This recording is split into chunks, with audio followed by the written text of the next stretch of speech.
Assalamualaikum warahmatullahi wabarakatuh. Selamat sore, malam. Ya, hari ini kita akan bahas tentang ketentuan umum perpajakan yang lanjutannya. Kita akan bahas tentang pengangsuran ataupun penundaan pembayaran utang pajak. Nah, di sini ada dua yang harus diperhatikan oleh si wajib pajak. Ya,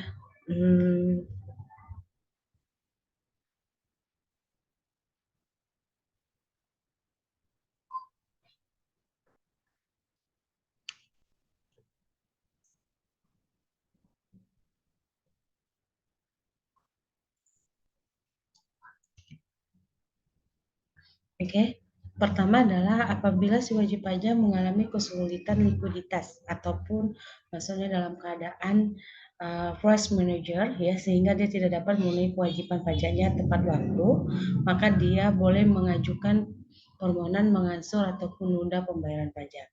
Nah, kemudian permohonan wajib pajak itu akan diberikan kepada Dirjen Pajak di mana apabila Dirjen Pajak memberikan persetujuan mengansur atau menunda pembayaran pajak yang terhutang, termasuk pengurangan pembayaran pajak penghasilan menurut SPT tahunan PPh. Nah, ini paling lama adalah 12 bulan. Nah, kalau kita lihat pengangsuran penundaan berpajak di sini ada 3 ketentuan, yaitu adanya SKP, SK putusan dan PPh pasal 29. Nah, permohonan mengansur atau menunda pembayaran pajak diajukan atas SPT-nya, STP, kemudian SK PKB, SKP KBT, kemudian ada SK pembetulan atau SK keberatan, putusan banding, putusan PK yang menyebabkan jumlah pajak terutang bertambah dan PPh pasal 29. Nah, bagaimana cara mengansur atau menunda pembayaran? Pertama, wajib pajak melakukan pengajuan permohonan, penelitian, kemudian ada keputusan angsuran atau penundaan pembayaran dan terakhir adanya bunga angsuran dan menunda pembayaran pajak. Nah, persyaratan dari pengansur dan penundaan di sini ya dengan adanya permohonan mengansur atau menunda itu diajukan paling lama 9 hari ya sebelum jatuh tempo pembayaran berakhir. Kemudian harus adanya bukti mendukung permohonan tadi. Nah, kejumlah pembayaran pajak yang mohon diangsur, masa angsuran dan besaran angsuran dan ataupun jumlah pajak yang mohon ditunda dan jangka waktu penundaan. Kemudian menggunakan formulir yang ditentukan, kemudian adanya jaminan yang besar ditetapkan berdasarkan pertimbangan kepala KPP tadi berupa garansi bank, dokumen bukti kepemilikan barang bergerak seperti sertifikat tanah, penangguhan utang oleh pihak ketiga ataupun sertifikat deposito. Nah, atas permohonan yang diajukan tadi, maka akan dilakukan penelitian, baik dari jangka waktu pengajuannya, konfirmasi apakah wajib pajak mengajukan keberatan, kondisi keuangan wajib pajak, kemudian jumlah angsuran atau waktu penundaan sesuai dengan kemampuan si wajib pajak. Nah, permohonan ini paling lama batasnya adalah 9 hari, ya, sepanjang wajib pajak dapat membuktikan kebenarannya. Nah, penerbitan keputusan pengangsuran dan penundaan itu paling lama 10 hari sejak permohonan diterima lengkap dengan keputusan menerima seluruhnya atau menerima sebagian atau menolak permintaan.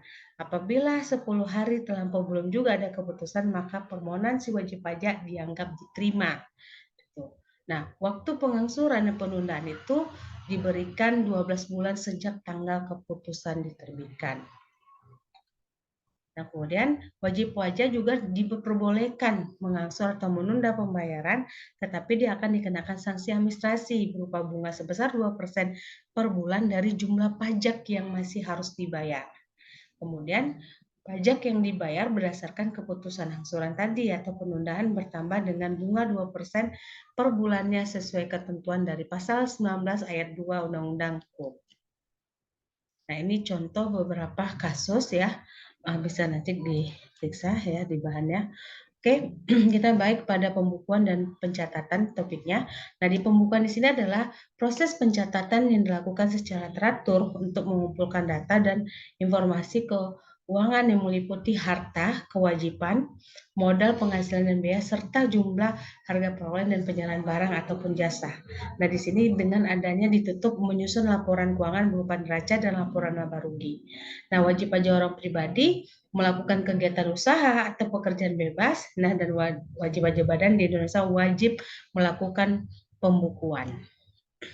Syarat dalam pembukuan di sini adalah dengan itikat baik, dia warga negara Indonesia dengan huruf Latin, angka Arab, uang rupiah, bahasa Indonesia dan lazim, kemudian prinsip taat ajas dengan cash basic atau local basic, minimal terdiri dari adanya mengenai kewajiban harta, modal, penghasilan, biaya, penjualan dan pembelian, kemudian sistem yang lazim menggunakan standar akuntansi keuangan di Indonesia, kemudian buku catatan, dokumen dasar, dan lain wajib disimpan 10 tahun di Indonesia.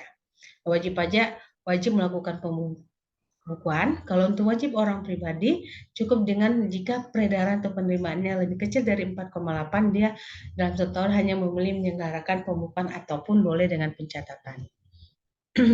Nah, pencatatan itu terdiri data yang dikumpul secara teratur tentang mengenai penghasilannya, ya, untuk menghitung jumlah pajak yang terutang. Nah, yang dimana termasuk penghasilan yang bukan objek pajak ataupun yang dikenakan pajak yang bersifat final.